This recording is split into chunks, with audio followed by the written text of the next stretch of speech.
ఈ హేతువు చేత అనే మాట పైన 15 నుంచి 23 వరకు చదివినటువంటి విషయాలు ఉన్నాయి కనుక ఆ హేతువు ఏంటనేది ఉదయకాల సమయంలో మనం జ్ఞాపకం చేసుకున్నాం.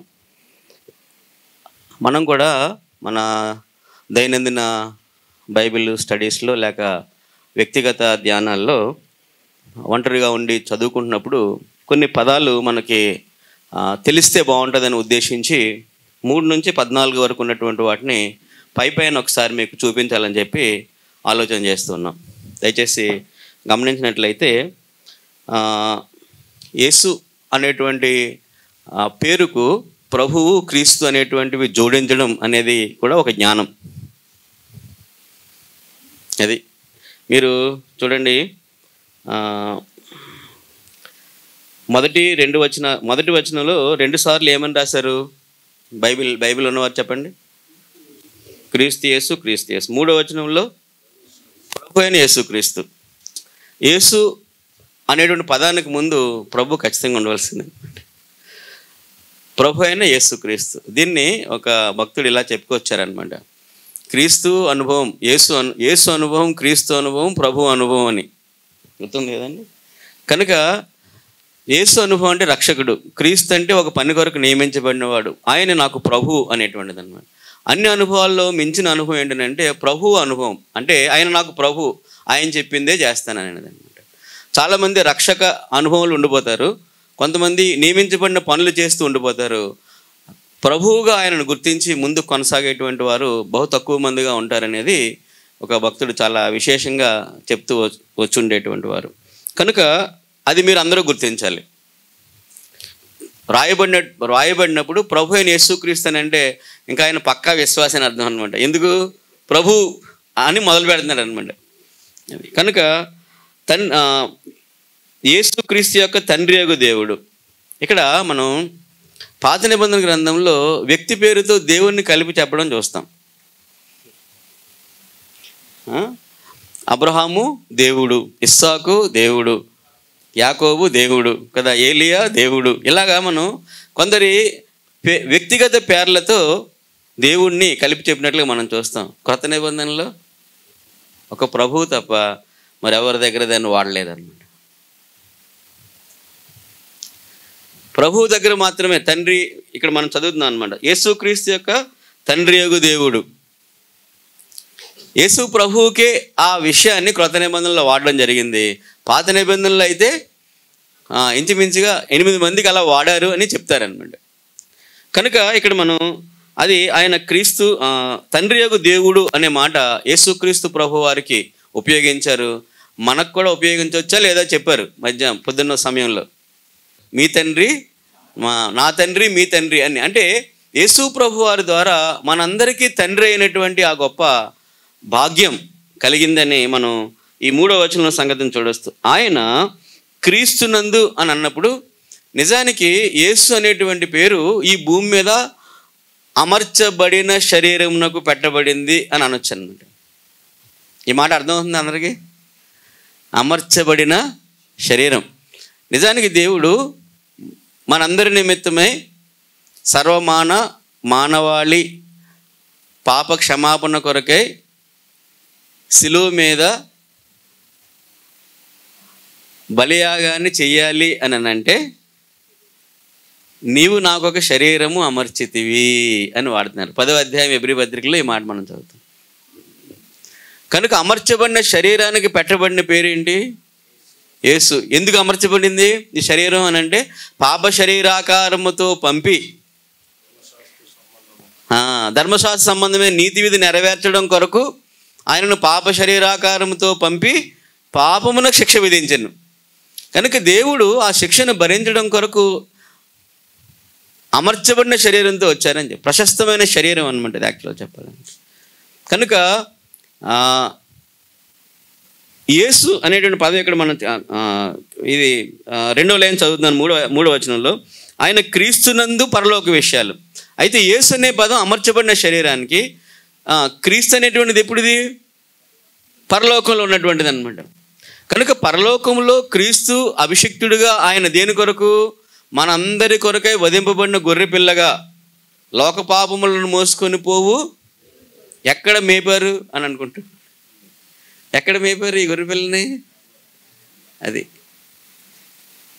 తండ్రి ఎందుకు మేపారు? ఎవరి కొరకు?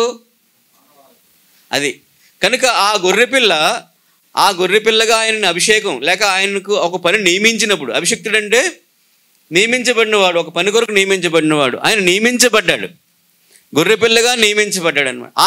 అందుకు ఇక్కడ ఏమన్నారంటే ఆయన ఆ నియమించబడిన క్రీస్తునందు పరలోక విషయంలో ఆత్మ సంబంధమైన ప్రతి ఆశీర్వాదమును మనకు అనుగ్రహించను. ఇక్కడ మనం గమనిస్తే ఆత్మ సంబంధమైన ఆశీర్వాదం ఏమిటి అని అంటే చెప్పాలంటే 15 నుంచి 22 వరకు మనం 23 వరకు ఉన్న వచనాలు అనమాట. యేసు ప్రభువు తిరిగి లేచిన శక్తిని మన దైనందిన జీవితంలో పాపము చేయకుండా పరిశుద్ధతను కొనసాగించడానికి ఆ ఆశీర్వాదం ఎలా ఉపయోగపడుతుందో చెప్పడం అనమాట. మరలా చెప్తున్నాను, ఏంటి అని అంటే పరలోక సంబంధమైన ఆశీర్వాదం అని అంటే తిరిగి లేచిన ప్రభువు యొక్క పునరుత్థాన శక్తితో నేను ఈ రోజున పరిశుద్ధ జీవితం జీవిస్తున్నానని చెప్పగలుగుతున్నామా, అక్కడ మనం ఆ శక్తిని చూడగలుగుతున్నామా అన్నది అనుభవం అనమాట. ఇక్కడ భూ సంబంధమైనది అని అన్నప్పుడు ఏ ఉద్యోగం అలా చదువు ఏ చెప్తాం మనం, కానీ ఒక పాపము విషయంలో నేను పరిశుద్ధుడిగా ఉండడానికి తిరిగి లేచిన పునరుత్థానుడు ఆ శక్తి నాకు ఇచ్చాడు కనుక నేను ఉండగలుగుతున్నాను అన్నదే పరలోక ఆశీర్వాదం.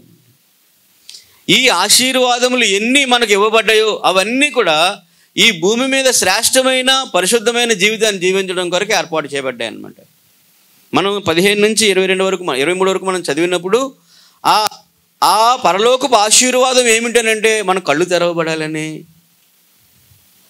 కదా, మన మనోనేత్రాలు వెలిగించబడాలని, అక్కడ మనం చదువుతాం మనోనేత్రాలు వెలిగించబడాలని, పిలిచిన పిలుపు వలనైనా నిరీక్షణ ఎట్టిదో అది తెలుసుకోవాలని. ఇవి పరలోకపు ఆశీర్వాదాలు అని అంటే వీటిని మనం తెలుసుకోవడం కొరకు మన జీవితాన్ని వెచ్చించాలన్నమాట. అవి భూ సంబంధమైనవి, వీటి సాక్షార్థమే దేవుడు ఇవ్వగలుగుతాడు అనమాట.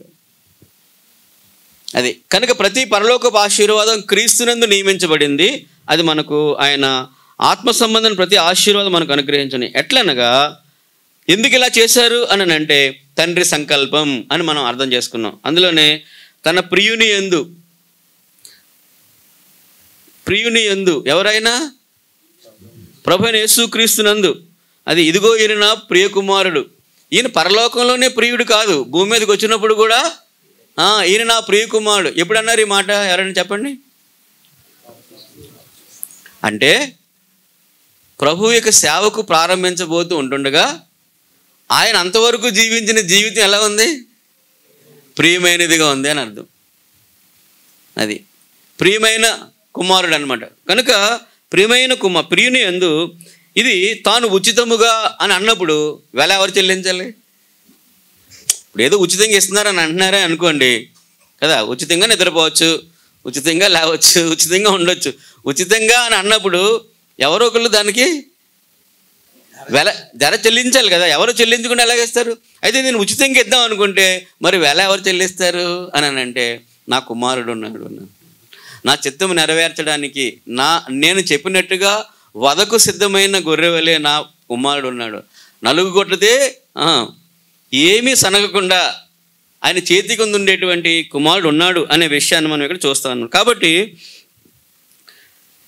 తాను ఉచితముగా మనకు అనుగ్రహించిన తన కృపా మహిమకు కీర్తి కలిగినట్లు దీని గురించి కూడా చక్కగా వివరించారు. యేసుక్రీస్తు ద్వారా తనకు కుమారులుగా స్వీకరించుటకై, ఒకవేళ ఈ విషయాన్ని కుమారుడు అంగీకరించకపోతే మనందరికీ ఏముండదు? ఆయనను తండ్రి అని పిలవగలిగే భాగ్యం లేదు కదా, పరలోకపు ఆశీర్వాదము లేదు, ఏమీ మనం ఊహించలేమన్నమాట. తండ్రి సంకల్పించిన అన్నిటినీ యేసుక్రీస్తు ప్రభు ఏం చేశారని చెప్దాం? నెరవేర్చడానికి. తండ్రి ఏమంటే అది నేను నెరవేర్చడం కొరకు ఆయన చెప్పినట్లుగా మనం ఇక్కడ చూస్తాం. కనుక యేసుక్రీస్తు తన కుమారులుగా స్వీకరించుటకై మనలను ముందుగా తన కోసం నిర్ణయించుకుని మనము తన ఎదుటి పరిశుద్ధులను నిర్దోషులను ఉండవలనని ముందుగా అని అన్నప్పుడు 8:29 గుర్తొస్తుంది కదా. ఏది? రోమా కదా. ఏంటది? అక్కడ చూడండి, రోమపత్రిక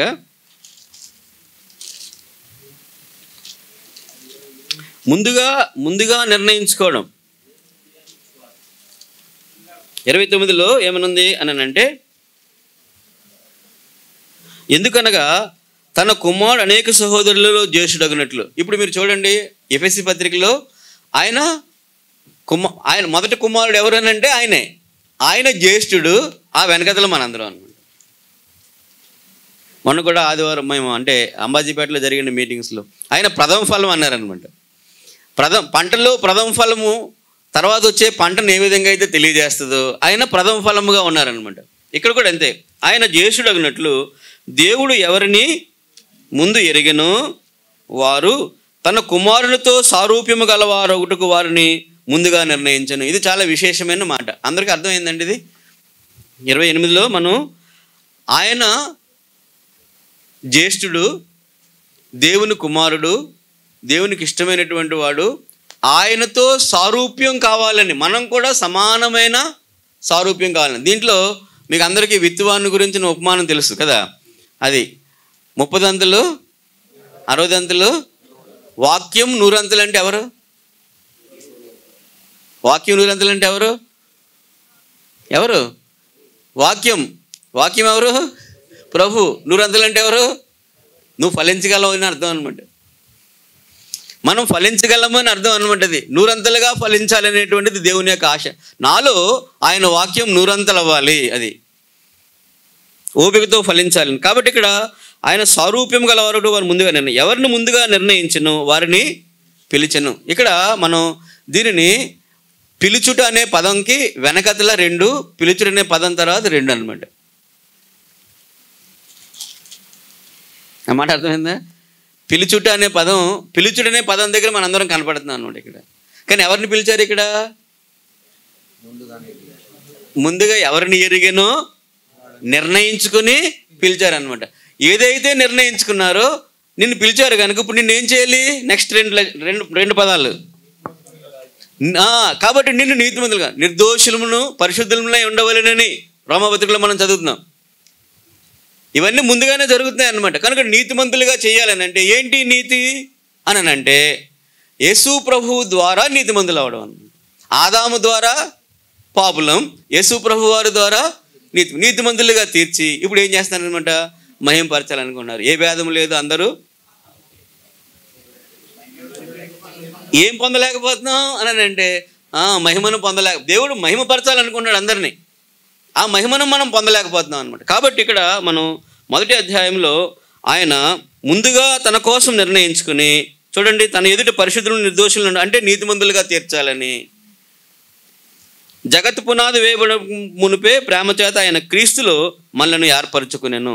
ఇక క్రీస్తు లేకపోతే ఏం లేదు, అంతా శూన్యం అనమాట. ఇంకా క్రీస్తులో ఏర్పాటు చేసుకునేను అనేటువంటిది చాలా విశేషమైన సంగతి అనమాట. క్రీస్తుల్లోనే అన్నీ. క్రీస్తే ఆయన జ్ఞానం, క్రీస్తే ఆయన బలం. అది కనుక మనం 8వ వచనంలో మనం చదివితే 7వ వచనంలో మనం చదివి, దేవుని కృప మహదేశ్వరుని వేడ ఆ ప్రియుని యందు ఆయన రక్తం వలన మనకు విమోచనము.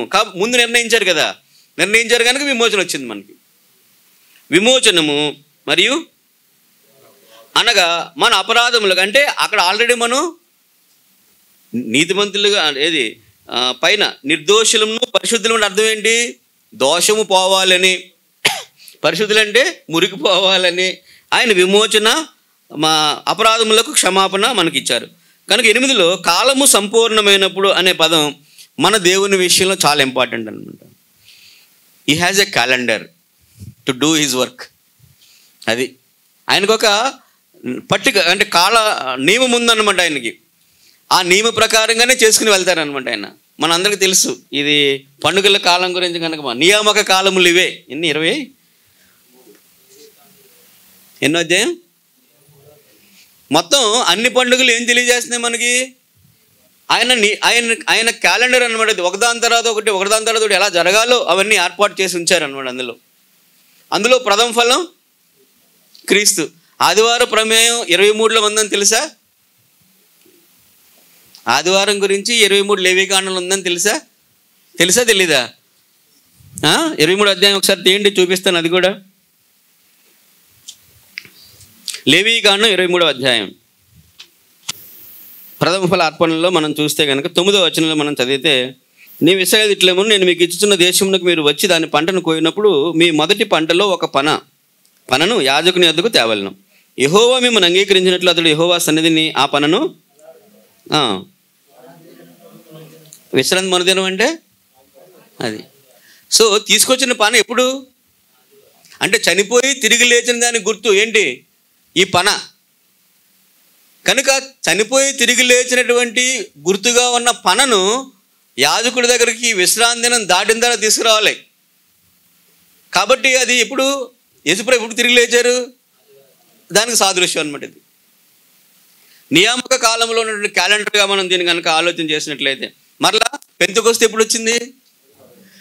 అది కూడా అంతే, మీరు అక్కడే చదువుతారు. అది చూడండి 16వ వచనం, 7వ విశ్రాంతి దినపు మరుదినం అంటే అది కూడా ఏం వారం? ఆదివారం. అంటే ఆయన క్యాలెండర్ ప్రకారంగా కార్యాలు చేస్తున్నారు. ఆయన కాలము సంపూర్ణమైనప్పుడు దేవుడు తన కుమారుని పంపెను. అమ్మా నా సమయం ఇంకా రాలేదు. ఆయన సమయం రాలేదు, ఎవరు ఆయనను పట్టుకొనలేదు. ఇవన్నీ ఏంటి అని అంటే ఆయన సమయంలో పనులను చేసేటువంటి వాడు. నీకు నాకు కూడా ఆయన పనుల నిమిత్తమైన సమయాన్ని ఏర్పాటు చేశాడు. మనం చెయ్యట్లేదేమో చూసుకోండి. చెయ్యకపోతే కనుక సమయం అంతా వృధా అన్నమాట. ఊరకనే మన సమయం ఆయన ఏదో గడుపుతున్నట్టుగా ఉంటుంది, కానీ ప్రయోజనకరంగా అనిపించదు. ఆయన సమయంలో నిన్ను నన్ను పిలుచుకున్నాడు అనే పదం మనకు అర్థం అవ్వాలన్నమాట. నన్ను పిలుచుకున్నది ఎందుకు? అక్కడ వంట చేయడానికి పిలుచుకున్నది ఎందుకు? అటు ఇటు తిరుగుతాగా వంట చేయడానికి. అది కూడా ఇలా అనుకుందాం, వంట చేయడానికి పిలిచిన వంట మనం అనుకున్నట్టుగా చేస్తే మంచిదా, అతను అనుకున్నట్టుగా చేయాలా? మనం అనుకున్నట్టుగా వంట చేయాలా, అతను అనుకున్నట్టుగా వంట చేయాలా? చెప్పాలి. మరి మీరు చెప్పండి, దేవుడు మిమ్మల్ని ఎందుకు పిలుచుకున్నాడు? ఎందుకు పిలుచుకున్నాడు? మీ ఇష్టానుసారంగా చేసుకుంటాక ఆయన చిత్త ప్రకారంగా చేయడానిక? అందరికీ 5 మార్కులు వేస్తున్నాం తెలుసు కాబట్టి. చేస్తున్నామా అంటే సున్నా. కనుక ఆయన మనల్ని ఎందుకు పిలుచుకున్నారు? ఎప్పుడైనా ప్రభువా నువ్వు పిలిచిన పనికి నేను సమయానికి ఉపయోగపడుతున్నానా లేదా అని మనం ఆలోచన చేస్తే ప్రభు తప్పనిసరిగా అలా అడిగే ప్రతి హృదయానికి ఆయన తెలియజేస్తాడు. తెలియచేయకుండా ఉండండి. ఆయన అడిగే హృదయం కావాలంతే. అది ఇక్కడ మనం గమనించవలసింది. కనుక ఆయన కాలం సంపూర్ణం జరగవలసిన ఏర్పాటు ప్రకారంగా వెళ్తూ ఉంటాడు అనమాట. ఇప్పుడు ఇందాక చెప్పారు సౌలు పౌలయ్యాడు కదా. పౌలయ్యాక ఏమంటాడు గలతీ పత్రికలో? తల్లి గర్భం నందు అప్పుడు నిర్ణయించాడనంటే మరి చంపుతాడు ఎవరైనా? సంఘాన్ని ఇబ్బంది పెట్టవచ్చండి?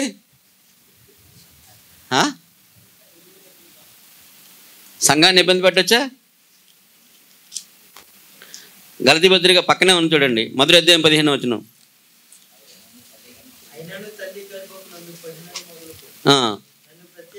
తల్లి గర్భం పడింది మొదలుకొని సంఘాన్ని హింసించడానికా? చెప్పండి. కానీ రక్షించబడిన తర్వాత ఆ ఏర్పాటు ఏంటో అర్థమైన తర్వాత చెప్తున్న మాటలు అనమాట. అందుకే కదా ఇక్కడ ఏమంటున్నాడు? పూర్వము చూడు 13వ వచనంలో ఏమంటున్నాడు? పూర్వము యూదా మతస్థులై ఉన్నప్పుడు నేను దేవుని సంఘం అపరిమితంగా నాశనం చేశాను, కానీ నన్ను ఏర్పాటు చేసుకున్నది ఎప్పుడు? జగత్ పునాది వేయబడక మునిపే అని కూడా అర్థం అనమాట. అసలు ఆ విషయాలు కదా మనకు తెలియజేస్తున్నారు. కనుక మనం ఏర్పాటులోకి వచ్చిన తర్వాత అన్నా లైన్లో పడాలి. అంతకుముందు ఎలా చేసాం, కానీ పిలుపులో అన్నా మనం ఆ విషయాల్ని సరి చేసుకోవాలన్నమాట. కనుక పిలుపులో మనం బయటపడుతున్నాం. ఇక్కడ మనం అర్థం చేసుకోవాలంటే నేను జగత్ పునాది వేయబడక మునిపే దేవుని దృష్టిలో ఉన్న సంగతితో మనం బయటపడుతున్నాం. మనకు ఆ సత్యం తెలుస్తుంది. ఇప్పుడు సంఘంలో చేర్చబడిన వారు ఉంటారు కదా, చేర్చబడిన వారందరినీ దేవుడు ఆ టైంలో అలాగే ఆ వాక్యముతో ఆ హృదయంలో ఏం చేస్తాడు? దైవికమైన స్వస్థత కలిగించి సంఘంలోకి చేర్చుకున్నాడు. ఆయన చేర్చుకున్న నిన్ను ఇప్పుడు పిలిచాను అన్నాడు అనమాట. ఎవరిని ముందుగా ఎరిగనో నిర్ణయించి పిలిచాను అన్నాడు అనమాట. ఇప్పుడు పిలిచి నేను నీతిమంతుడిగా తీర్చాడా లేదా? తీర్చాడు. ఇప్పుడు నువ్వు ఎక్కడికి వెళ్ళాలి? నెక్స్ట్ స్టెప్ ఏంటి? మహిమకి వెళ్ళాలన్నమాట. ఆ మహిమకి వెళ్ళవలసిన దారిలో ఉన్నాం అనమాట మనం. అది నార్మల్గా 3 చుక్కలు ఉంటే తిన్నని గీత గీయొచ్చు, అవునా? 3 చుక్కలు ఉంటే చదువుకున్నాం. 3 చుక్కలు ఉంటే తినని 5 చుక్కలు ఉంటే తిన్నని గీతకి మారుతుంది అసలు అంటే మారదు. నిజంగా నువ్వు నాకు ఏర్పాటు చేయబడిన వాడు అయితే, ఆయన నిర్ణయించుంటే, పిలిస్తే నువ్వేం చేస్తావు? నీతిమంతుడిగా తీర్చబడతావు మరియు మహిమపరచబడతావు అనమాట. ఆ లైన్ మారదు. కానీ బహుమానాలు పోగొట్టుకునేలా చేసుకుంటామేమో చూసుకోవాలన్నమాట. కనుక ఈ విషయంలో మనం ఇక్కడ 9వ వచనం, ఆయన దయా సంకల్పం చిత్తమును గూర్చిన మర్మమును మనకు తెలియజేసి, దయా సంకల్పములు అంటే ఈ విషయాలన్నీ మనకు బోధపడడమే గొప్ప సంగతి. కొంతమందికి ఎన్నిసార్లు చెప్పినా ఎంత చెప్పినా అర్థం కాదు, బోధపడదు. పాపములు క్షమించబడ్డాయి అనేటువంటి ఆ నెమ్మది ఒక హృదయంలో ఎంత సమాధానాన్ని ఏర్పాటు చేస్తుంది, అది పొందిన వారికి తెలుస్తుంది. కొంతమందికి ఎంత చెప్పినా అర్థం కాదు.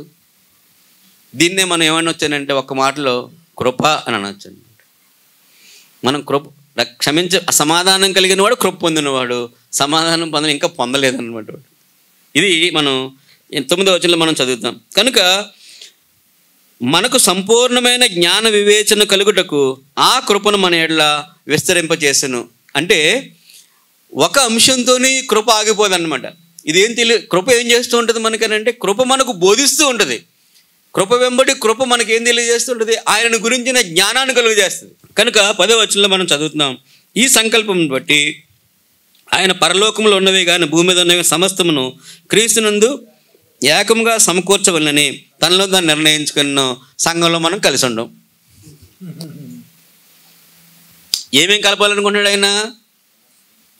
ఆకాశం భూమి అన్నీ కలపాలనుకుంటున్నాడు, కానీ పక్కన కలిసి ఉండలేదని అనుకోవట్లేదు. క్రీస్తునందు ఏకము చేసుకోవాలనుకునే ఆయన నిర్ణయానికి నీ చిన్నది ఏంటిది? ఏయో చిన్న మాటల వల్ల అనమాట, చిన్న విషయాల వల్ల మనల్ని మనమే దూరం చేసుకుంటున్నాం. ఆయన ఏకం చేయాలనుకున్న పనికి నువ్వు సహకారమా వ్యతిరేకమా చెప్పండి? అలా అయితే మనం సంఘంలో ఎన్నిసార్లు ఆ వ్యతిరేకతను కలుగు చేసి ఆయన ఏకం చేయాలనుకున్న నిర్ణయానికి ఆటంకంగా ఉన్నాం చూడండి. చిన్న విషయం కావచ్చు, పెద్ద విషయం కావచ్చు. ప్రభు విషయంలో మనకి జ్ఞానాన్ని దయచేయాలని మనం ఈ వాక్యంలో అర్థం చేసుకుంటున్నాం. 11వ వచనంలో క్రీస్తునందు ముందుగా నిరీక్షించిన మనము, పైన చెప్పారు కదా ముందుగా నిరీక్షణ, తన మహిమకు కీర్తి కలుగు చేయవలనని. ఇప్పుడు మహిమకు కీర్తి ఎలా వస్తుంది అని అంటే, మనం మహింపరచబడే నీతిమంతులుగా తీర్చబడి మహింపరచడం వైపు దారి వెళ్తుంది మనకి. ఇప్పుడు చెప్పండి, నీతిమంతులు అయిన తర్వాత మహిమకు వెళ్ళాలనంటే మధ్యలో ఒకటి ఉంది. లూకాసు వార్త 24 సార్, లూకాసు వార్త 24 26వ వచనం.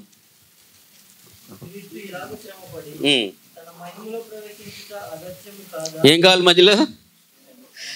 నీతిమంతులైన వారు ఏం చేయాలి చెప్పండి? శ్రమ పడితేనే ఏమవుద్ది? అది శ్రమ వద్దు అనుకున్నాం అనుకోండి, మహిమ దూరంగా ఉంటుంది అనమాట. Very simple. ప్రభు మనకు ఉంచిన దారిలో క్రీస్తు వంటి మనం శ్రమలు పడితే ఆయనతో వారసులం అవుతాం. కనుక 11వ వచనంలో మనం చూసినప్పుడు మహిమకు కీర్తి కలుగు చేయవలనని దేవుడు తన చిత్త ప్రకారమైన సంకల్పం బట్టి మనల్ని ముందుగా నిర్ణయించి ఆయన స్వాచ్యముగా ఏర్పరచను.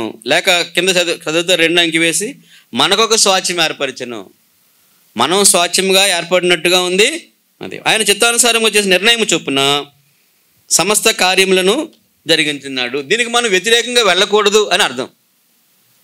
ఇప్పుడు ఇలా అనుకుందాం, దానియేలు ఉన్నారు కదా, హనన్య, అజర్యా, మిషాయేలు. ఎవరెళ్ళు? కొత్త పేర్లు చెప్తున్నట్టుంది.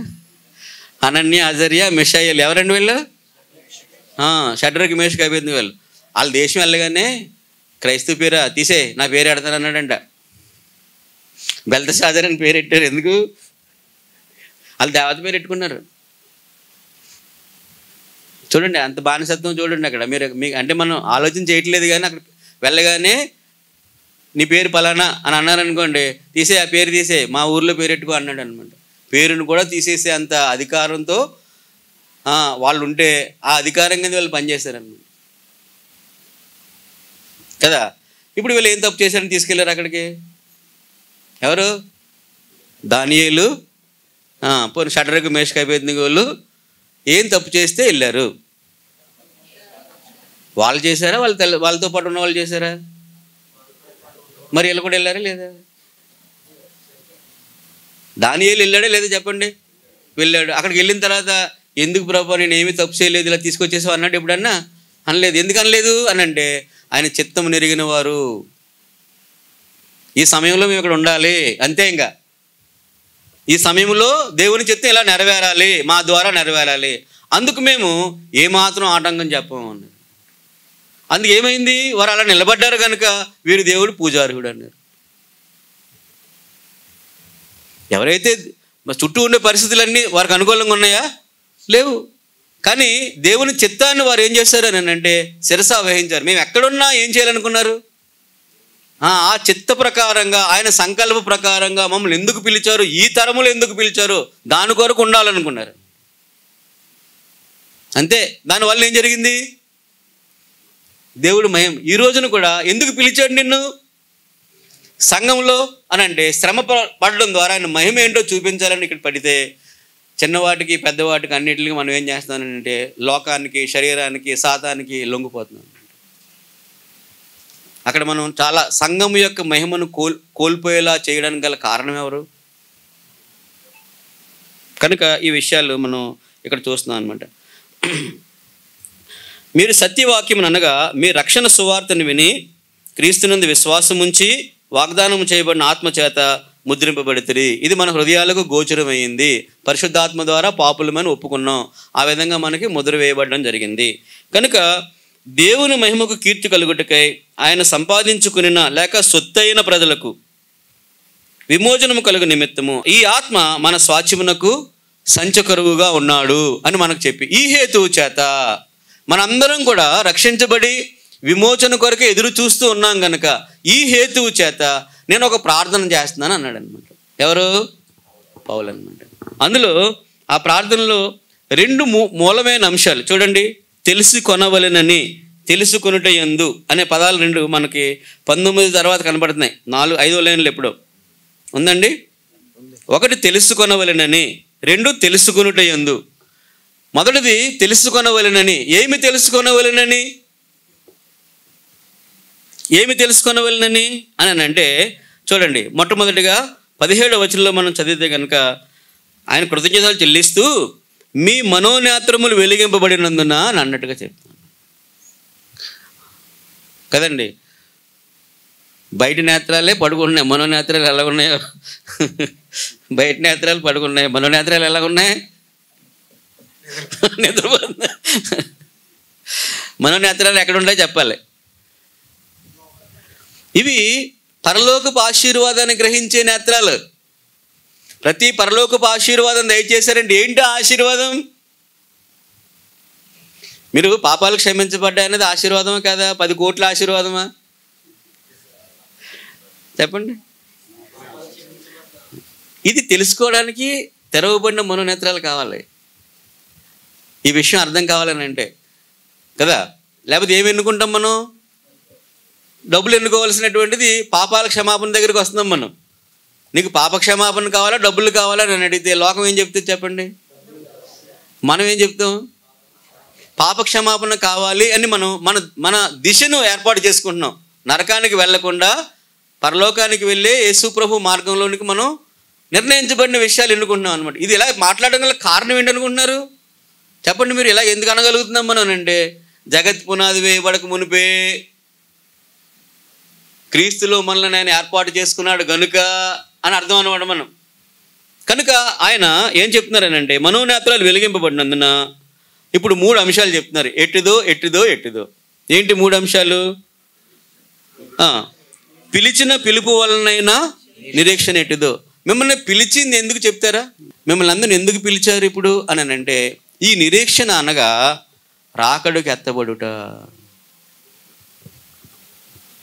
ఏంటి నిరీక్షణ? మనల్ని ఎందుకు పిలిచారు అని అంటే చెప్పండి. ఆ కూరగాయలు అవన్నీ వండుకుంటాక వాటితో సరిపెట్టుకోవడానిక, ఆ బంగారం అవన్నీ వేసుకోవడానిక? ఏంటి నిరీక్షణ? What is your hope? ఏంటండి మీ నిరీక్షణ ఏంటి? విమోచించబడాలి, అది మా నిరీక్షణ అన్నమాట. దాని కొరకు నేత్రాలు తెరుచుకొని చూసుకోవాలి మనం. దాని కొరకు మన మనోనేత్రాలు వెలిగించబడాలి, మనకు అర్థం కావాలన్నమాట పిలుపు. రెండవది, పరిశుద్ధులలో ఆయన స్వాస్థ్యం యొక్క మహిమైశ్వర్యం ఎట్టిదో. మనం అక్కడికి వెళ్ళిన తర్వాత పరిశుద్ధులకు ఆయన ఏమేమి సిద్ధం చేసి ఉంచారో అనేటువంటి దానికి సంబంధించినటువంటి. మూడవది ఏంటి అని అంటే, ఇది చాలా విశేషమైన సంగతి అన్నమాట. దేవుడు యేసు ప్రభువునందు ఉపయోగించిన శక్తి అన్నారు. ఏంటది అని అంటే పునరుత్థానం అని అర్థం. ఏం చెప్పండి? పునరుత్థానం అన్నమాట. సిలువ మీద నుంచి కిందకు వచ్చి ఇలా చేయలేరా? చేయొచ్చు. యేసు ప్రభుని ఆయన జీవితకాలంలో ఎన్నో అద్భుతాలు తండ్రి పరలోకం నుండి చేయొచ్చు. 12 సేనా వ్యూహాలను పంపించి కూడా చేయొచ్చు అనమాట. కానీ అసలైనది ఏంటి అని అంటే మృతులలో నుండి లేపుట ద్వారా దేవుని కుమారుడుగా నిరూపింపబడను. రోమపత్రికలో మనం చదువు. కనుక ఆయన మృతుల్లో నుండి లేపబడ్డాడు అనేది విశేషమైన సంగతి.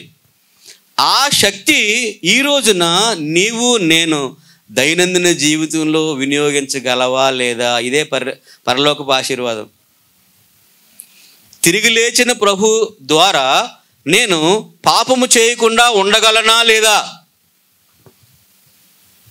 పాపం చేయకుండా ఉండగలుగుతున్నాను, పరలోక విషయాలు గ్రహించగలుగుతున్నాను అని అంటే పునరుత్థాన శక్తి తప్ప మరే కారణం కాదనేది ఈ 3వ అంశం అనమాట. దాని కొరకు ప్రార్థన చేస్తున్నాడు అనమాట. ఎవరు? పౌలు అనమాట. సంఘం కోసం చేసే ప్రార్థనల్లో ఆయన నిరీక్షణ గురించి, 2 మన పరిశుద్ధులందరితో పాటు పొందే స్వాస్థ్యం గురించి, 3 పునరుత్థాన శక్తి. దాని ద్వారా మనం చూడండి, ఆయన క్రీస్తునందు వినియోగపరిచిన బలాతిశయమును బట్టి విశ్వసించు మన యందు ఆయన చూపుతున్న తన శక్తి యొక్క అపరిమితమైన మహత్యం ఎట్టిదో. ఈ పరిశుద్ధులందరినీ కాపాడవలసిన బాధ్యత ఆయన శక్తి దగ్గర ఉన్నది అనే సంగతిని మనం అర్థం చేసుకుంటాం అనమాట. కనుక ఇప్పుడు ఆయన అంటున్నారనమాట, తెలుసుకునవలనని మన ప్రభు అయిన యేసుక్రీస్తు యొక్క దేవుడైన మహిమా స్వరూపి యొక్క తండ్రి తన్ను తెలుసుకున్నట్టు.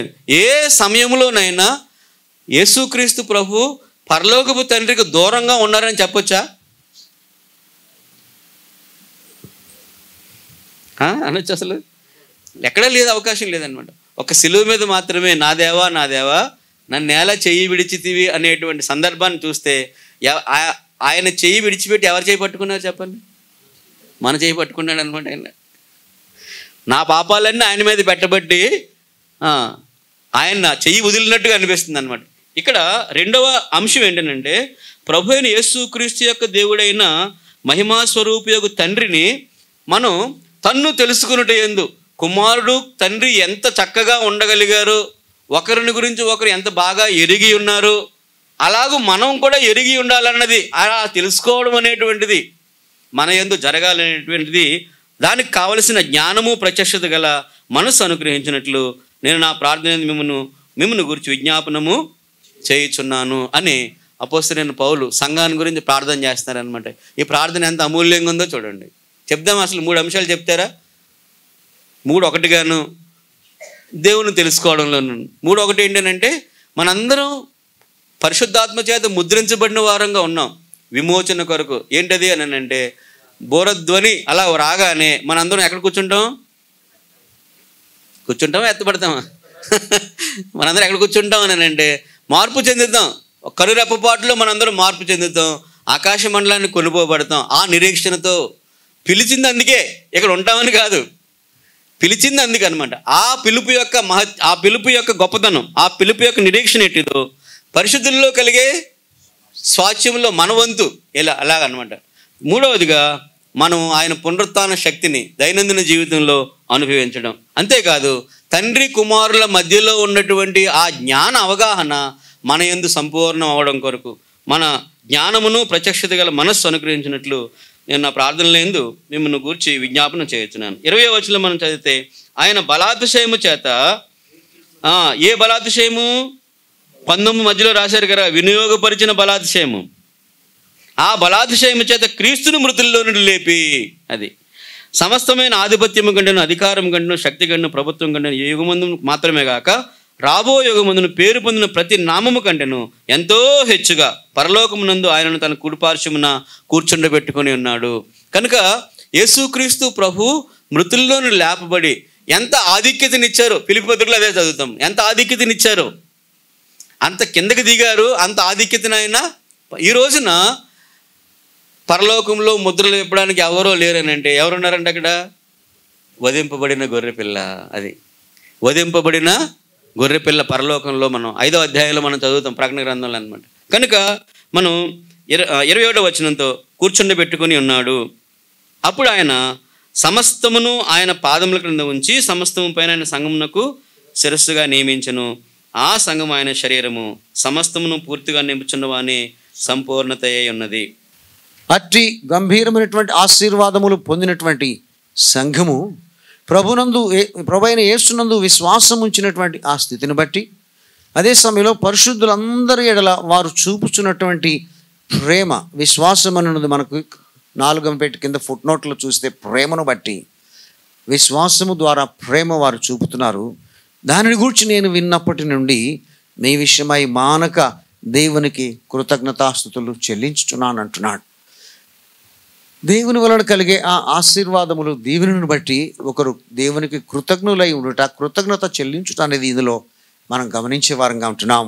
వారి విషయమై పౌలు దేవునికి కృతజ్ఞత చెల్లిస్తూ ఆ తర్వాత మాటల్లో మనం గమనించినట్లయితే పౌలు వారి కొరకు చేసిన ప్రార్థన మనం గమనించగలం. ఈ పత్రికలో 2 ప్రార్థనలు, పౌలు యొక్క ప్రార్థనలు ఉన్నాయి. పౌలు ప్రార్థన అనేది ఒక ప్రత్యేక అంశంగా మనం ధ్యానం చేయొచ్చు. ఆయన రాసిన పత్రికలన్నింటిలో కూడా సంఘంలో ఉన్న విశ్వాసుల కొరకు ప్రార్థించిన వాడుగా ఉన్నాడు. అవన్నీ ఇప్పుడు మనం చూస్తే సరిపోదు సమయం కనుక ఈ భాగంలో ఎఫెసీ విశ్వాసుల కొరకు, సంఘము కొరకు ఆయన ప్రార్థన చేస్తున్నాడు. దేవునికి కృతజ్ఞత చెల్లించి ప్రార్థించుతున్నాడు. ఇందులో మనం 3-4 విషయాలు గమనించగలం. చూసినట్లయితే 17 నుంచి ప్రారంభిస్తున్నాడు. నేను కనీసం 4 సంగతులు ఇందులో తేటగా ఉన్నాయి. మనకు తెలుగులో కొంచెం ఆర్డర్ అటు ఇటు అయినట్టుగా అనిపిస్తుంది. మొదటిగా ఆయన చేస్తున్న ప్రార్థనలోని అంశం ఏంటి? మిమ్మల్ని పిలిచిన పిలుపు అయిన నిరీక్షణ ఎట్టిదో మీరు తెలుసుకోవాలి అంటాడు. దేవుని యొక్క పిలుపు, ఆ పిలుపులో ఉన్నటువంటి నిరీక్షణ ఎలాంటిదో మీరు తెలుసుకోవాలని నేను ప్రార్థిస్తున్నాను అంటున్నాడు. దానికంటే ముందు మీ మనోనేత్రములు వెలిగింపబడటం వలన ఇవి మీరు తెలుసుకోవాలంటున్నాడు.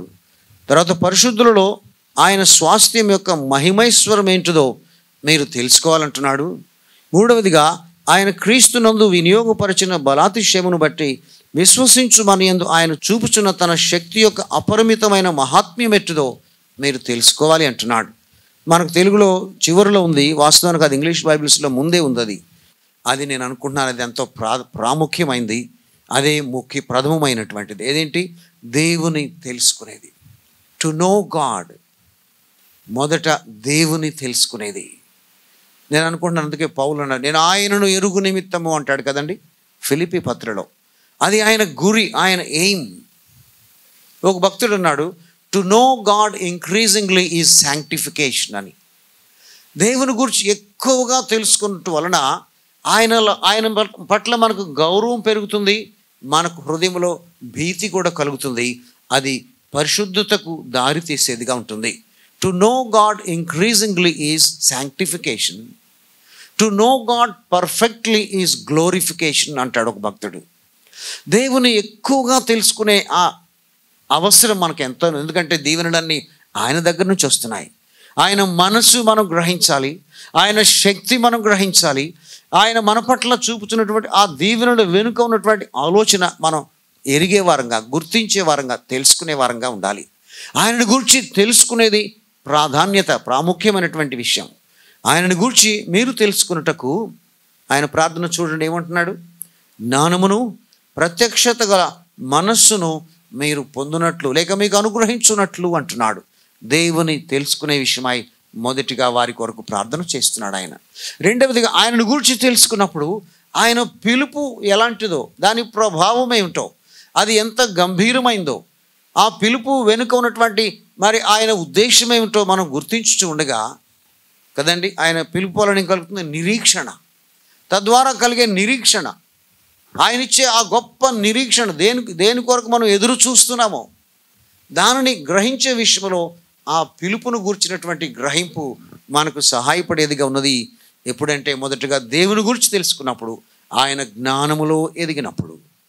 రెండవదిగా ఆయన పిలుపు ఎలాంటిదో, దాని యొక్క గంభీరమైనటువంటి మహాత్మ్యం ఎట్లాంటిదో తెలుసుకుంటాం.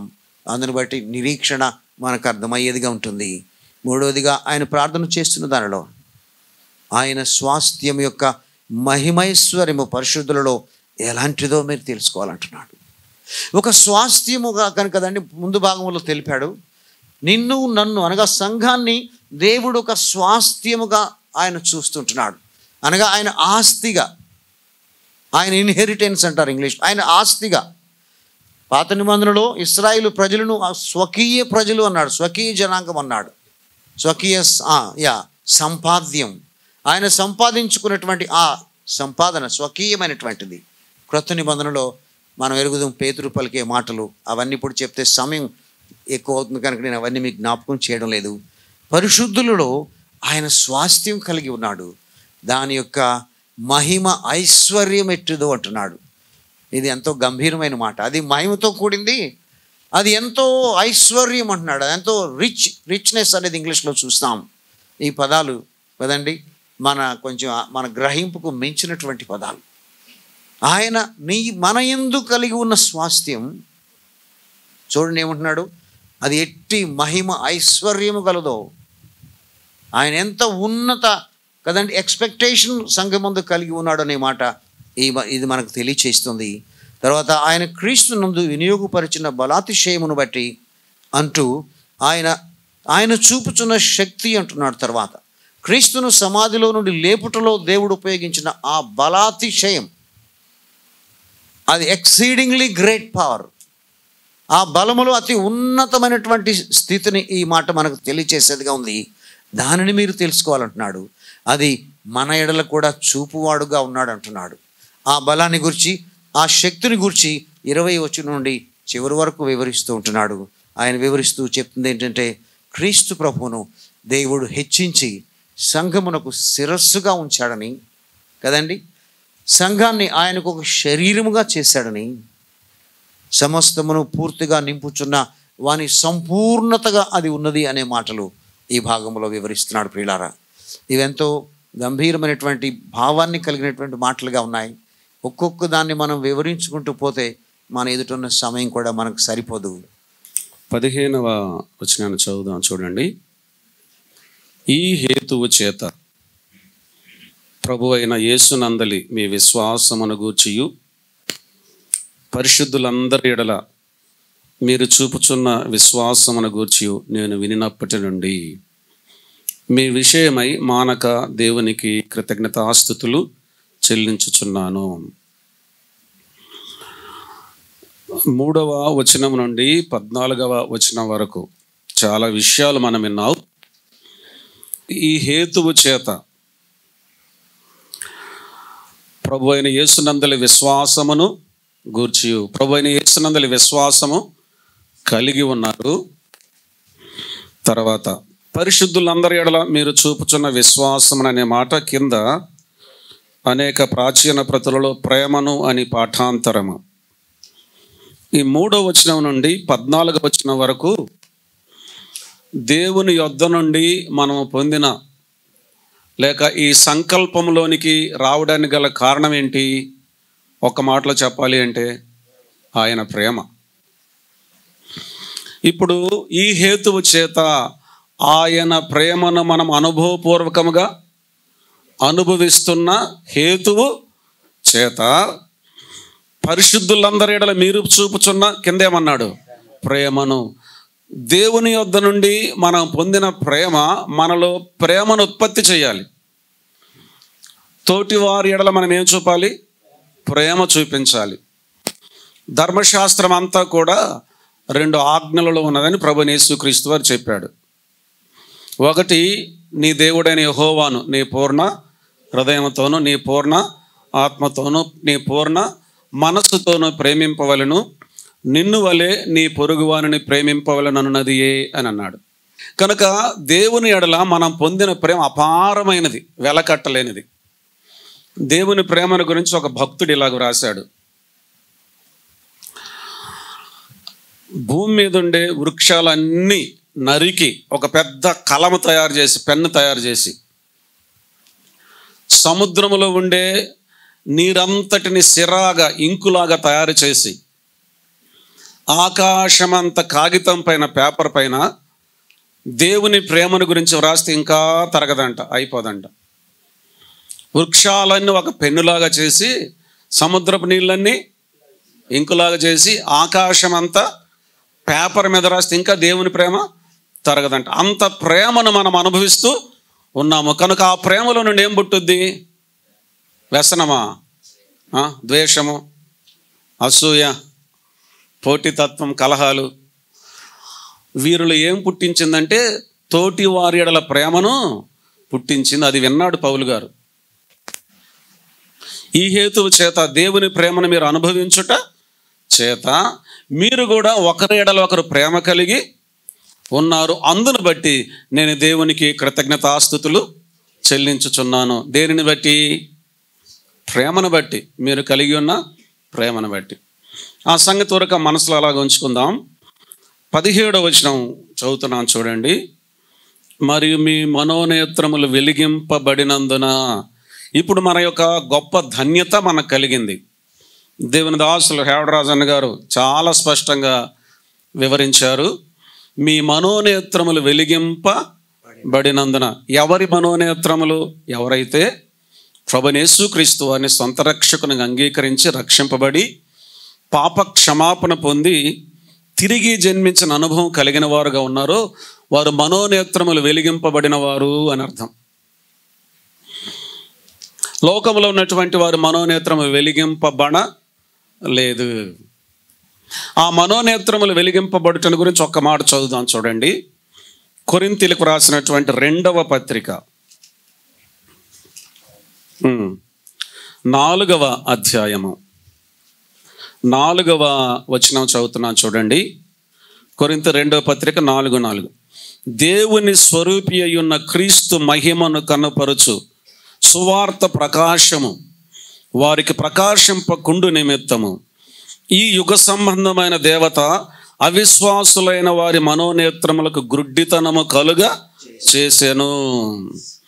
అవిశ్వాసులైన వారి మనోనేత్రములకు గ్రుడ్డితనం అంటే విశ్వాసులైనటువంటి వారి మనోనేత్రములు వెలిగింపబడ్డాయి. ఎలా వెలిగింపబడ్డాయి? సువార్త ద్వారా. సువార్త ద్వారా మనోనేత్రాలు వెలిగింపబడ్డాయి. కన్నుల నేత్రములు మూసుకొని ఉన్నామంటే ఏంటి అర్థం? వెలిగింపబడలేదంటే ఏంటి అర్థం? సాధారణమైన భాషలో చెప్పండి, ఆత్మీయమైన భాష కాదు. గురుడితనం అంటే ఏంటి అర్థం?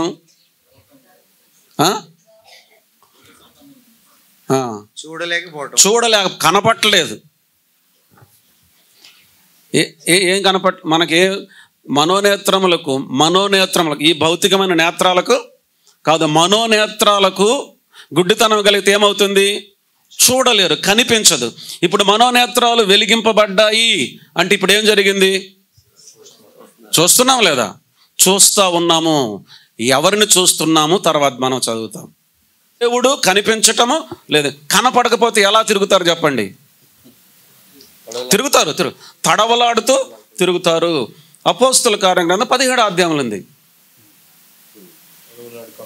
తడవలాడి కనుగొందురేమో అని. ఇప్పుడు మనోనేత్రములు వెలిగింపబడిన మనం ఇక తడవలాడాల్సిన అవసరం లేదు. నేరుగా దేవుణ్ణి చూడగలం. ఇప్పుడు ఎలా చూస్తామో అంటే చూడండి, పిలుపు వలన నిరీక్షణ, పరిశుద్ధులైన స్వాస్థ్యం యొక్క మహిమైశ్వర్యం, క్రీస్తునందు వినియోగపరిచిన బలాతిశయము, విశ్వసించు మన యందు ఆయన చూపుతున్న తన శక్తి అపరిమితమైన మహాత్మ్యము, ఇవన్నీ ఎలా చూస్తున్నాను తెలిసిన? మనోనేత్రాలు వెలిగింపబడినందున దేవుడు కనిపిస్తూ ఉన్నాడు మనకు. దేవునిలో ఇవన్నీ కనిపిస్తున్నాయి. అయితే ఇంకొక మాట కూడా చదువుదాం చూడండి, త్వరగా వెళ్దాం. తన్ను తెలుసుకొనుట యందు మీకు జ్ఞానమును ప్రత్యక్షతయును గల మనసు అనుగ్రహించినట్లు నేను మీ గురించి ప్రార్థన చేస్తున్నానంటే ఏంటి అర్థం? అంటే అర్థం ఏంటి? ఇంకా మీరు తెలుసుకుంటూనే ఉండాలి. తెలుసుకోవాల్సినవి ఇంకా ఉన్నాయి. మన మనోనేత్రాలు వెలిగింపబడ్డాయి. ఒక మార్గంలో మనం ముందుకు వెళుతూ ఉన్నాం. వెళ్ళే కొంది ఏం కనిపిస్తూ ఉంటాయి? ఏం కనిపిస్తుంటాయి? మనం దారిని వెళ్ళే కొంది క్రొత్త సంగతులు క్రొత్త కనిపిస్తూ ఉంటాయి. మన విశ్వాస యాత్రలో ముందుకు సాగే కొంది మనోనేత్రాలు వెలిగింపబడ్డాయి. కాబట్టి ఆత్మీయతలో ఎంత లోతుకి ఎంత దూరం వెళుతా అంత క్రొత్త సంగతులు దేవుని గురించి మనం తెలుసుకుంటూనే ఉంటాము. ఎందుకు? కళ్ళు కనపడుతున్నాయి, యాత్రలో ముందుకు సాగుతూ ఉన్నాం. దేవుని గురించిన సంగతులు మన కళ్ళ ఎదుటికి వస్తూ ఉన్నాయి. చూస్తూ మనం ఇంకా చూస్తూనే ఉండాలి. తెలుసుకుంటూ ముందుకు సాగుతూనే ఉండాలి. అయితే ఎప్పుడైతే అలాగూ మనం తెలుసుకుంటూ ముందుకు సాగుతామో తర్వాత వచనాలు కీలకమని 20 నుంచి 21 కలిసి ఉన్నాయి. ఎంతగా దేవుని వైపు చూస్తామో, ఎంతగా దేవుని గురించి మనం తెలుసుకుంటే అంతగా ప్రభువుకు అప్పగించుకుంటాము. ప్రభువుకు అప్పగించుకుంటాం అనే మాట మనం అలాగ మనసులో ఉంచుకొని 22, 23 వచనాలు మనం చదివితే, ఆయన శిరస్సై ఉన్నాడు, మనం శరీరమై ఉన్నాము. శరీర అవయవములుగా క్రీస్తు శిరస్తత్వానికి అప్పగించుకొని పని చేస్తాము. ఇప్పుడు వినండి. కనుక వీటన్నిటిని తెలియచేసి ఈ అధ్యాయం యొక్క చివరిలో క్రీస్తు ఆధిపత్యాన్ని గురించి తెలియచేసి సంఘాన్ని గురించి ఎందుకు ప్రస్తావించాడంటే, సమస్త ఆధిపత్యం, మహాత్మ్యం ఏదైతే, అధికారం ఏదైతే ఉందో అవన్నీ ఎక్కడున్నాయండి? ఆయన పాదముల క్రింద ఉన్నాయి. మనం ఎక్కడున్నాము? ఆయన శిరస్సు క్రింద. శరీరం ఎక్కడుంది? ఆయన శిరస్సు క్రింద ఉంది. ఆయన శిరస్సు క్రింద మనం ఉన్నాము. ఆయన పాదముల క్రింద ఏముంది? సమస్తము ఉంది. కనుక అంత సమస్తము కూడా మన పాదముల క్రిందకి దేవుడు తీసుకొని వచ్చాడు. శరీరం ఎవరు? సంఘమే కదా. సంఘం యొక్క పాదము క్రింద ఏముంది? ఇప్పుడు పాతాళలోక ద్వారములు దాని ఎదుట నిలవనేరవు. సమస్తము సంఘం యొక్క పాదము క్రిందికి, లేక క్రీస్తు పాదము కిందికి వచ్చింది, సంఘం క్రిందికి వచ్చింది. కనుక ఇప్పుడు ఒక మాట చదువుతున్నాను చూడండి. తన్ను తెలుసుకొనుట యందు. ఎవరిని తెలుసుకోవాలంట? దేవుని తెలుసుకోవాలి. ఎంత తెలుసుకోవాలి? ఇంకా తెలుసుకుంటూనే ఉండాలి, ఇంకా ముందుకు సాగుతూనే ఉండాలి. ఎలా? ఇప్పుడు రండి 3వ అధ్యాయం 8, 11 వచనాలు కలుస్తున్నాయి. ఒక్క మాట మాత్రం చదువుతాను. దేవుడు మన ప్రభు అయిన క్రీస్తు యేసునందు చేసిన నిత్య సంకల్పం చొప్పున పరలోకముల ప్రధానులకును అధికారులకును సంఘము ద్వారా తన యొక్క నానావిధ జ్ఞానం ఇప్పుడు తెలియబడవలనని ఉద్దేశించి, దేవుని యొక్క జ్ఞానం ఇప్పుడు ఎలా తెలుస్తుంది చెప్పండి? అర్థమైందా మీకు? దేవుని యొక్క నానా విధమైన జ్ఞానం ఇప్పుడు ఎలా తెలియాలి? సంఘము ద్వారా తెలియాలని దేవుడు నిర్ణయించాలి. కనుక మనం ఎక్కడ ఉండాలి చెప్పండి? సంఘములో ఉండాలా. దేవుని యొక్క నానా విధమైన జ్ఞానాన్ని తెలుసుకుంటూ ఉండాలా. ఆ విధంగా తెలుసుకుంటూ క్రీస్తు శరీరమైన అవయవములమైన మనం ఆయన శిరసత్వానికి అప్పగించుకుంటూ ఆయనను మహిమపరచాల. ఇంత కష్టంగా వినాల్సి వస్తున్నాయి చాలా విషయాలు. కానీ మంచి క్రైస్తవ నడక నడవాలంటే ఇవన్నీ మనకి తెలియాలి, కావాలి. ఇది తెలిస్తేనే ఏం చేయగలం మనం? అసలు మనం ఏమై ఉన్నామో, మనకేముందో మనకే తెలియాలి, అర్థం కావాలి, వాటిని ఆనందించాలి. దైవ వాక్యాన్ని మనం సరిగా అర్థం చేసుకోకపోతే, ఆనందించకపోతే, లోకంలో చౌకబారు విషయాల్లో ఆనందాన్ని వెతుక్కుంటాం. అవి ఆఖరికి మనకు అవమానాన్ని తీసుకొస్తాయి, తలవంపులు తీసుకొస్తాయి, బాధపడతాం. అందువల్ల ఈ సిద్ధాంతపరమైన 3 అధ్యాయాల భాగాన్ని మనం ఇంకా చాలా తెలుసుకోవాల్సిన అవసరం ఉంది. చూడండి, అన్న చెప్పిన వచనం తెలుసుకొనవలననే దగ్గర ఉంది చూడండి. జ్ఞానమును ప్రత్యక్షతయును గల ఏముండాలి? మనసు. ఒరిజినల్ భాషలో హృదయం. మా తల్లిదండ్రులు నన్ను ప్రేమిస్తున్నారు అనేది నాకు మనసులో తెలుస్తుందా, హృదయంలో తెలుస్తుందా? ఏమండి, హృదయం ద్వారా తెలుస్తుంది. మా నాన్న నన్ను ఎలా పెంచాడు, మా అమ్మ నన్ను ఎలా పెంచింది, మనసులో తెలియదు. ఎక్కడ తెలుస్తుంది? ఇది హృదయపూర్వకంగా తెలుస్తుంది. అవి గుర్తు చేసుకుంటే ఆనందం అవుతుంది. రుణపడి ఉన్న వాళ్ళకి అనిపిస్తుంది. అవునా కదా? అలాగా ఈ దేవుని యొక్క గొప్ప ప్రణాళిక, సంకల్పం, ఆ ప్రేమ, ఆ కృప అంతా మనసులో కాదు తెలుసుకోవాల్సింది, ఎక్కడ? హృదయంలో తెలుసుకోవాలి. అందుకని 3 అధ్యాయాల మీద మనం నిద్ర వచ్చేస్తుందంటే లేచన్నా నిలబడాల. ఎలాగలాగ ఏం చేయాలి? మనం వీటిని వినాలి, తెలుసుకోవాలి. తెలుసుకుంటే ఒక రోజున ఇంకెవ్వరూ మనకి సపోర్ట్ ఉన్నా లేకపోయినా ప్రభు కొరకు మనం ఏం చేయగలం? ఎందుకు నిలబడలేకపోతున్నామండి? ఇంకా మనకి ఏముందో మనకే తెలియట్లేదు. దేవుని దాసులు ఎంతో ప్రయాసతోటి ఇవన్నీ కూడా అమూల్యమైనటువంటి రత్నాలతో పొదిగినటువంటి హారాలు లాంటివి. వీటిని మనం సంపాదించుకోవాలి. జీవితానికి ఈ లక్షణాలు అలంకరించుకోవాలి. చూడండి 13వ వచనం. మీరును, ఏ వాక్యం అటది? వాక్యం అనే మాట మనసులో పెట్టుకోండి. ఆ వాక్యానికి ఇంకొక పేరు ఉంది, కామా పెట్టి అనగా అర్థం చెప్పాడు. ఏమన్నారు మీరు? రక్షణ సువార్త విని. ఎవరు వాక్యం చెప్పినా దానిలో ఏముంటుంది? రక్షణ సువార్త ఉండాలా.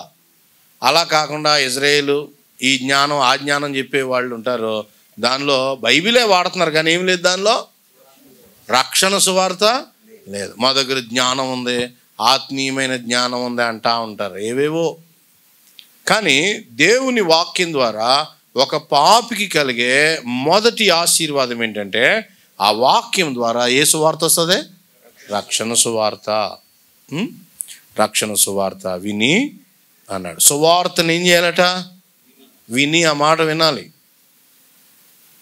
సువార్తను వినాలి. విని తర్వాత ఏం చెప్పాడు? ఇది జాగ్రత్తగా మనం గమనించాలి. నేను ఒక ప్రశ్న అడుగుతాను మిమ్మల్ని.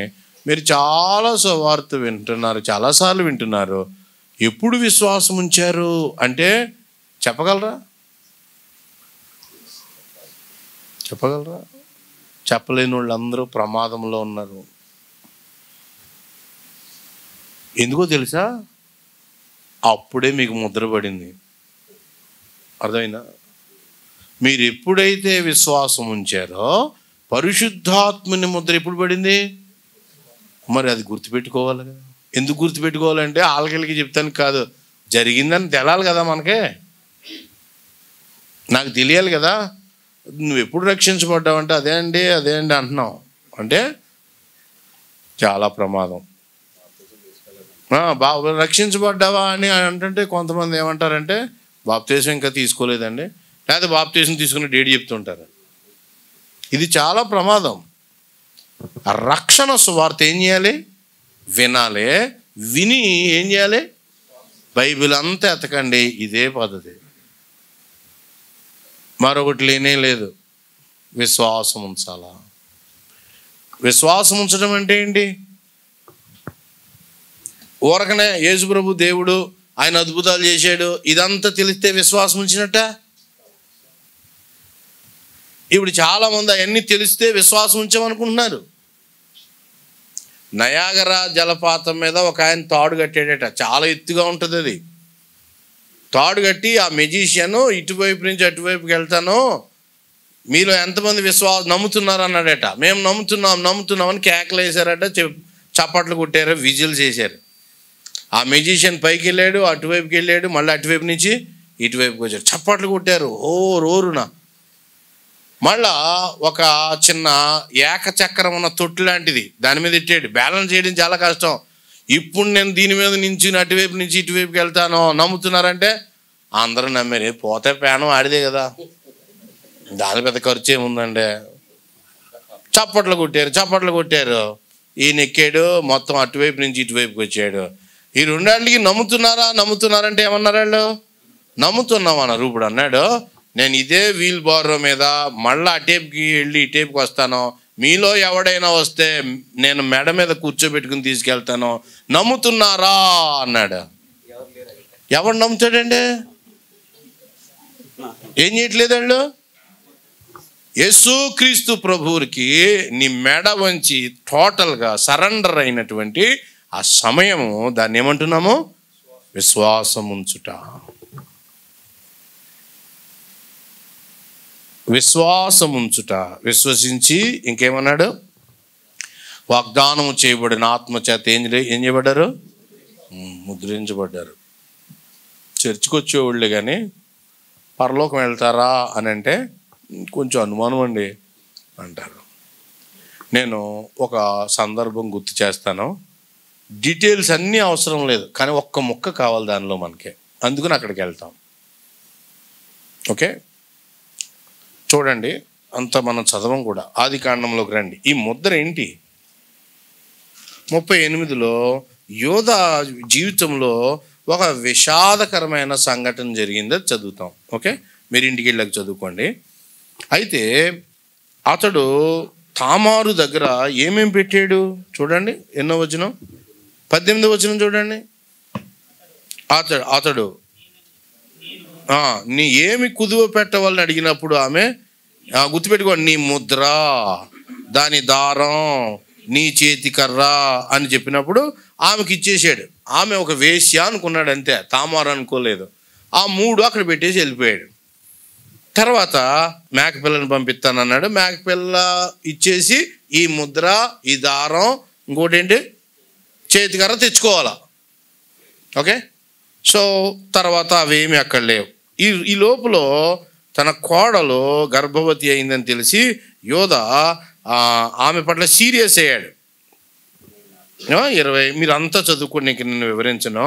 ఆమె అద్భుతంగా ఏం చేసిందో తెలుసా? 25వ వచనంలో అందరూ ఆమెను కొట్టడానికి వచ్చారు, ఆమె మీద ఒక చెడ్డ ముద్ర వేసారు, ఆమె చెడిపోయిందని చెప్పారు. అప్పుడు 25వ వచనంలో తెలివైన పని ఒకటి చేసింది. యోధాకే చూపించింది. ఏమని? ఈ కర్ర, ఈ ముద్ర, ఈ దారం ఎవరు ఏం చేయాలి? ఇప్పుడు నేనేం చెప్పాలనుకున్నానంటే, యోధా ఏం చేస్తాడు చెప్పండి? ఈ దారము, ఈ ముద్ర, ఈ కర్ర చూసాక కాదు అంటానికి అవకాశం ఉందా?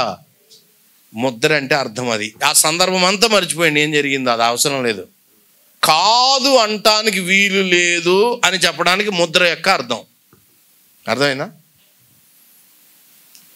విశ్వాస జీవితంలో రేపొద్దున కూడా మనల్ని ప్రభు కాదు అండు అంటున్నాడు. నేను మిమ్మల్ని ఏమన్నా? కాదు అన్నా. ఇది నా ముద్ర, పరిశుద్ధాత్ముని యొక్క ముద్ర. ముద్ర ఏమేం చెప్తుంది? 2-3 మాటలు చెప్పి నేను ముందుకు వెళ్ళిపోతాను. చూడండి, ముద్ర ఏం చెప్తుంది అలా మనసులో పెట్టుకోండి అంతే.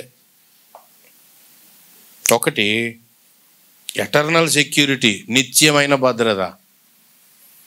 దేవుడు నా జీవితాన్ని చూసి ఎప్పుడైనా వీడు వదిలే, ఇంకా వదిలేద్దాంలే అనుకుంటాడేమో అని అనుమానపడాల్సిన అవసరత లేదు. Eternal security. రెండవది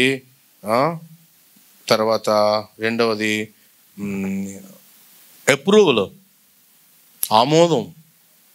ఓకే, ఆమోదం ఉంది. తర్వాత ముద్ర క్వాలిటీని తెలియజేస్తుంది, జెన్యూన్నెస్. జెన్యూన్నెస్, ఇది నాణ్యమైనది. తర్వాత ముద్ర దేవుని యొక్క ఓనర్షిప్, యాజమాన్యం. ఇది దేవుడిది, ఇంకెవడు ముట్టుకోవడానికి వీలు లేదు. అపవిత్ర ఆత్మలు ముట్టుకోవడానికి వీలు లేదండి. ఆయన సొంతదారుడు, నా సొంతదారుడు, నేను ఆయన యొక్క సొంతం. నేను ఎప్పుడు కూడా ఇంకెవరికి అమ్ముకోవడానికి వీలు లేదు. నేను అమ్ముడు పోయాను ఎవరికి? యేసు ప్రభుకి. నా యజమానుడు ఎవరు? ప్రభు. ముద్ర వేసేసుకున్నాడు నా మీద, పరిశుద్ధాత్మ. మరి ఈ ముద్ర ఎప్పుడు పడింది? విశ్వాసం ఉంచినప్పుడు. ఎప్పుడు విశ్వాసం ఉంచావు అది నీకు సమాధానం చెప్పుకో. అదే, అది రక్షణ సువార్త విని ఏం చేయాలి? విశ్వాసం ఉంచాలి. కొలస్సీ 1:18లో మనం సంగమును శరీరమునకు ఆయనే శిరస్సు. నిజానికి ఆయన ముందు అన్నిటిలోనూ ప్రధానుడు. యాక్చువల్గా మనం పైనుంచి చదువుకుని వస్తే కనుక కదండి, ఆయన సృష్టి అంతటిలోనూ అంతటికీ ఆయన దేవుడై ఉన్నాడు. అయితే మృతులలో నుండి తిరిగి లేచిన తరువాత సంగమునకు శిరస్సై ఒక ప్రత్యేకమైనటువంటి పరిపాలనను తీసుకొచ్చినట్లుగా మనం గుర్తిస్తాం అనమాట. అది తిరిగి లేచినందువలన అనమాట. ఆది సంభూతుడిగా సర్వసృష్టికి ఉన్నాడు.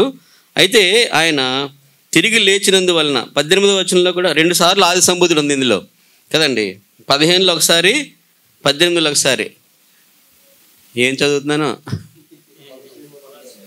కొలసీ పత్రిక 15లోను 18లోను అనమాట. 18లో సంగమును శరీరమునకు ఆయనే శిరస్సు, ఆయనకు అన్నిటిలో ప్రాముఖ్యం కలగాలన్నమాట.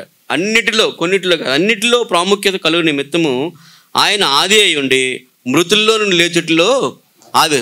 సృష్టిని చేసినప్పుడు మొదటి వారు ఎవరు అంటే ఆయనే ఆది సంబోధుడు. అయితే పునరుత్థానుడు అయిన తర్వాత సంగము ద్వారా ఆయన మృతుల్లో నుండి లేచి ఆది సంభూతుడై ఒక క్రొత్త సృష్టి, అది మొదటి సృష్టి, ఇది క్రొత్త సృష్టి. ఇందాక చెప్పారు కదా, ఆకాశం ఆకాశం అని చెప్పి, సౌలు పౌలు అని చెప్పి, ఇది కనుక ఈ ఎఫెసీ పత్రిక 22వ వచనంలో చెప్పబడిన విషయం మనం కనుక ఆలోచన చేస్తే, ఆయన సమస్తమును ఆయన పాదముల క్రింద ఉంచి సమస్తము పైని ఆయనను సంగమునకు శిరస్సుగా నియమించెను. అది మూడు విషయాలు ఇక్కడ మనం చూస్తాం. ఒకటి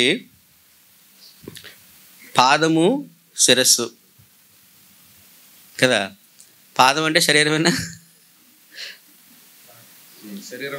మొత్తం శరీరంలో భాగం కదా. ఇప్పుడు ఒకవేళ మనం ఇలా అనుకుంటే ఈ పాదాలు అవుతాయి అనుకుంటే, ఇదేంటి శిరస్సు. దీని క్రింద ఏముంది చెప్పాలి? సమస్తం. ఇక్కడ పిలువబడిన వారందరూ సంఘం. దీనికి ఇప్పుడు మనం ఇక్కడ ఉన్నాం చెప్పాలి. 5 మార్కులు. రైట్ ఆన్సర్ చెప్తే 5 మార్కులు. పాటిస్తున్నారు లేదు అడిగితే 0. మీకు అర్థమైందో లేదో? మనందరం శరీరంలో చేర్చబడ్డాక తిరిగి మరలా లోకంలో కొట్టుకుంటా ఉన్నాం. అసలు అక్కడ చేర్చబడినటువంటి వాడికి కిందకి వెళ్తుంటే పిలుచుకున్న ఆయనకి ఎంత బాధ ఉండొచ్చు. వంట పని చేయడానికి పిలిస్తే ఇక్కడ తిరుగుతున్నాడు అనుకోండి, ఆయన ఊరుకుంటాడు? ఆయన మీరు చెప్పండి, ఊరుకుంటాడు ఆయన? అసలే ఊరుకోడు. అక్కడ ఉడుకుని తిరిగితేనే ఊరుకోడు, అక్కడెక్కడ తిరిగితే ఊరుకుంటారా?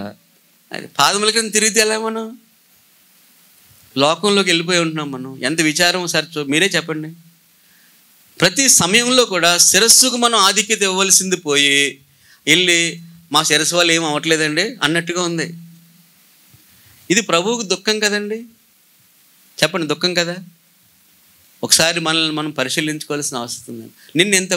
ఎప్పటి నుంచి నీ ప్రణాళిక, ఎంత విషయాలన్నింటిని కూడా ఆయన రాసి తీసుకుని వచ్చి నిన్ను ఈ సమస్తము పైన శరీరముగా నేను నీకు శిరస్సు ఇది కాదు అని నీకు చెప్పినప్పుడు ఆ పాదముల క్రింద ఉన్న దగ్గరికి నువ్వు తిరిగి వెళ్తున్నావు అని అంటే అసలు రక్షించబడ్డావు అంటావా